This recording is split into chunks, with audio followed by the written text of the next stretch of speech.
Good morning, students. Welcome to the second lecture of disaster management. Today's topic is disaster management cycle.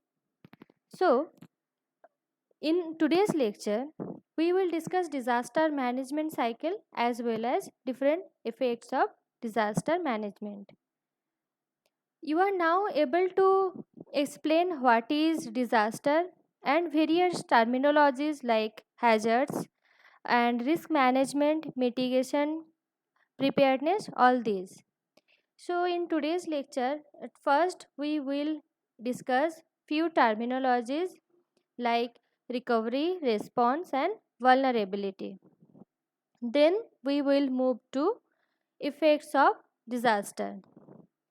Next, definition of disaster management, and finally the disaster management cycle. This is the most important topic in our today's lecture. Let's start with recovery. So, from this term also, you can understand what is the meaning of recovery. This is actually the crucial phase in disaster management. Recovery involves the returning the community to the normal or an improved position.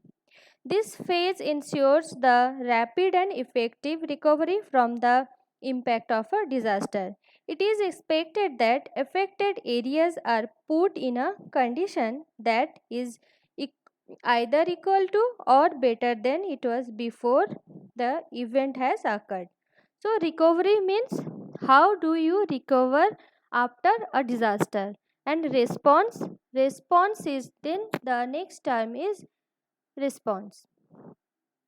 Response means it involves the initial actions that are taken as the actual event occurs. So it includes a host to efforts, the various uh, activities and initiated to minimize the hazards that may be created by the disaster. And the response action could include emergency evacuation, search and rescue operation.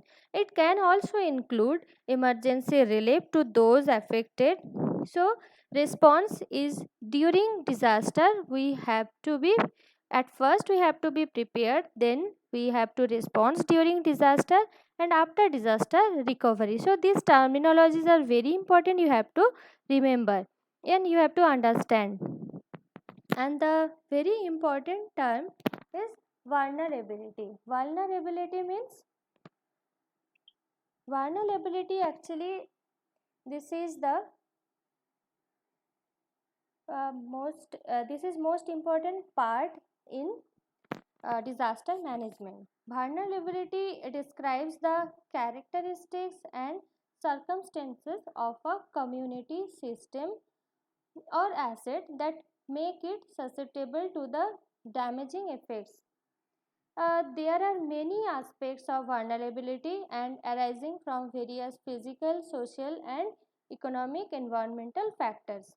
Vulnerability can depend on the poor design and construction of buildings, then lack of public information and awareness, limited official recognition of risk and preparedness measure, and also vulnerability varies sufficiently within the community over a time. Vulnerability can be of three types mainly: physical vulnerability, economic vulnerability, and the social vulnerability. Physical means it may determined by the aspects such as the population density. As for example, if you for wooden homes, the homes which are made up of wooden homes are less likely to collapse in the earthquake but are more vulnerable to fire. So these are very, wooden homes are very important for earthquakes, to save us from earthquake, but these are very much prone to vulnerable to fire. So This is the physical vulnerability, and social vulnerability refers to the inability of people, organizations, and societies to withstand adverse impact to hazards, and it includes aspects related to level of literacy, education, and the existence of the of peace, security, human rights. And for example, with the example you can understand it. When flooding occurs, some citizens such as children, elderly, and differently able may be unable to protect themselves or evacuate if necessary. So they are, so during flood, children, the elderly, and differently able, they are vulnerable. And economic vulnerability means the level of vulnerability that is highly dependent upon the economic status, individuals, communities, and nations. The poor are usually more vulnerable to disaster because they lack the resource to build their proper place to live, and also they they are not aware with the science and technologies, all this. So with the example you can understand, poorer families may live in live may, they cannot afford the safer place, so they are mainly vulnerable to all disasters. Now I think these three terminologies are clear to you.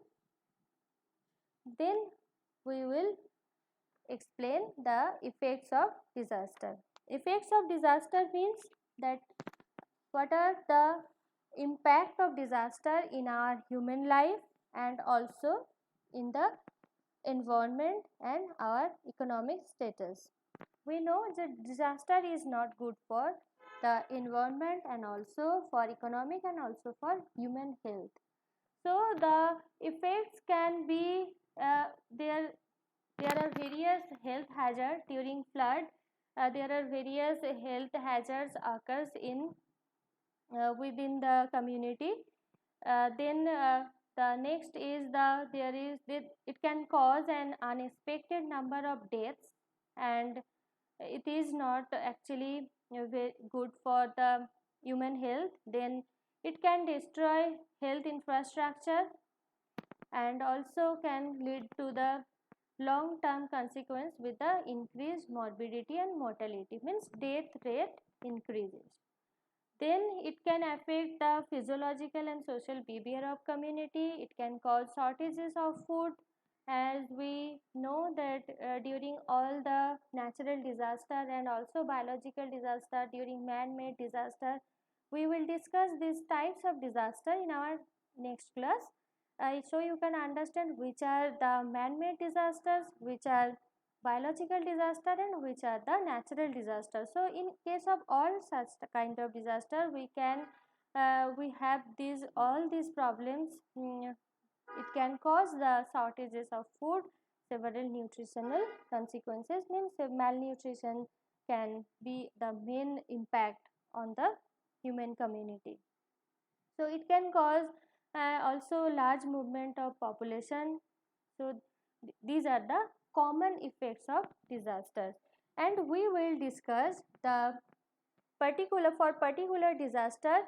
We will discuss the various effects of a particular disaster, like effects of flood, effects of earthquake, effects of landslide, effects of cyclone in our next unit. In unit 2 we will discuss all this in details, but these are some common effects of disaster. Now disaster management cycle.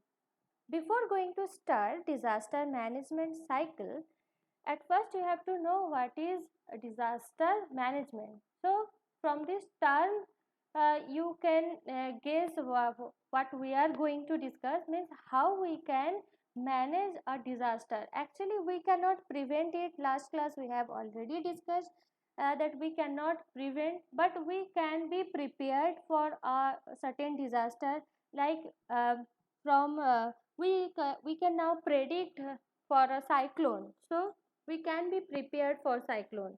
There are some regions which are prone to earthquake, like Japan.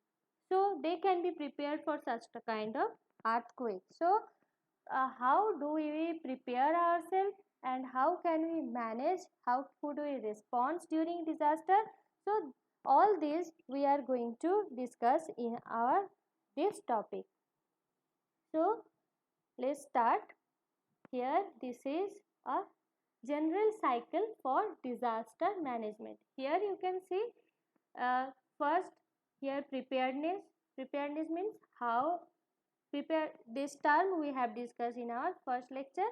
Preparedness means how we prepared ourselves for a disaster. Then during disaster we have to response means how to manage this situation.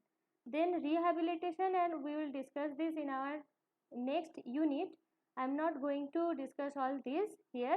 We will discuss preparedness, response, and mitigation and recovery. Here this is another cycle. This is same cycle, but this is uh, just attractive cycle, but actually the meaning is same. We have to be prepared before a disaster, then during disaster we have to respond, then after disaster recovery is the main part, and also mitigation. So in disaster management, this is cycle. This is actually a cyclic process. You can see this, and wherein one phase initiates one another. This is cyclic process. That does not mean up that the response is being followed by preparedness. So how it is not necessary that one phase of the cycle has to be completed for the next to start. There is a possibility of several phases occurring concurrently, and also timely and accurate decision making is required in each phase of disaster management. The first is the preparedness. Preparedness is the planning in advance how to respond in the event of a disaster. And also the goal of emergency preparedness program is to achieve a satisfactory level of readiness to respond to any emergency situation, which programs the and strengthen the technical and it can manage capacity of governments, organization and communities. So during this preparedness phase, governments, organization and individuals develop plans to save lives. So at this stage we can plan for uh, save lives and minimize disaster damage. We can plan at this stage and enhance the disaster response operation. So preparedness is very important part. Here from the past history we can be prepared for a particular disaster, like for flood also, for earthquake also we can be prepared at this cycle. From this cycle, this is the first part. Then the during now disaster occur. So after disaster the next action will be response.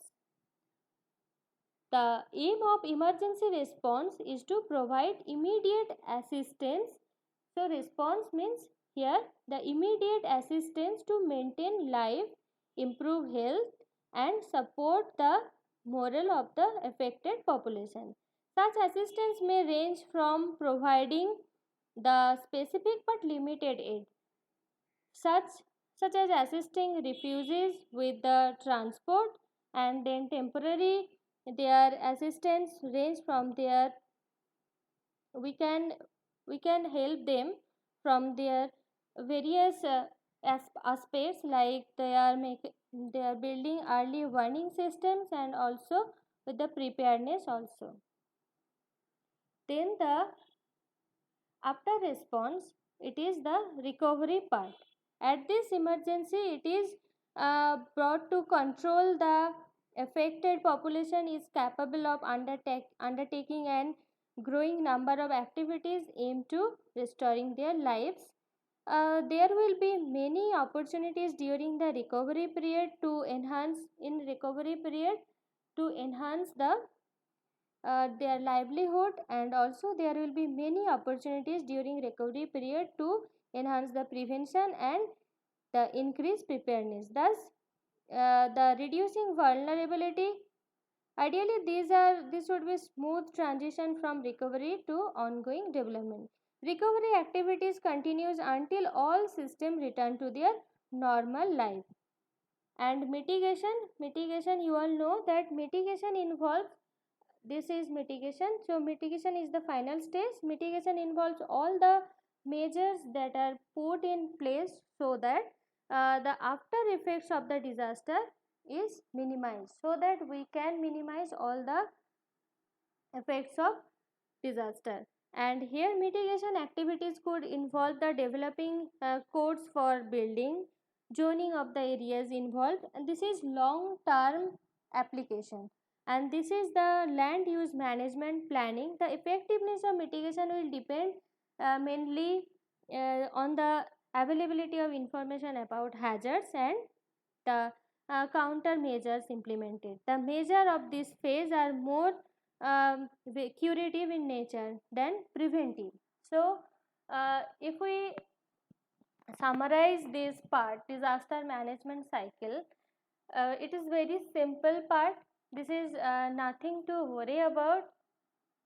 See, this is the preparedness. Preparedness is the first stage, first part of disaster management cycle. Actually, this is a cyclic path. So, uh, nothing is the starting point. Every point is the starting point, and every point can be the end point. So, preparedness is the first stage. We have to be prepared for a disaster. Then, during disaster, we have to be response. We have to respond, and we have to save lives. We have, in this situation, we have to evacuate the affected community.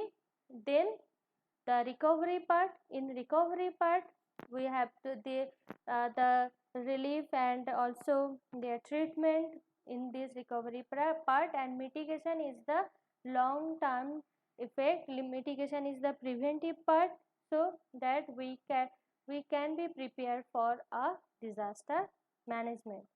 So in today's lecture we are able to explain what is disaster management, then what are the effects of a disaster, and these are some general effects and disaster management cycle.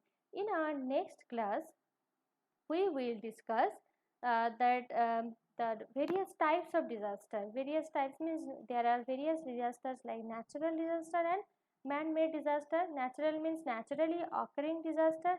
Naturally occurring disasters are like flood, cyclone, these are naturally occurring. And man-made disaster, man-made disasters are like war.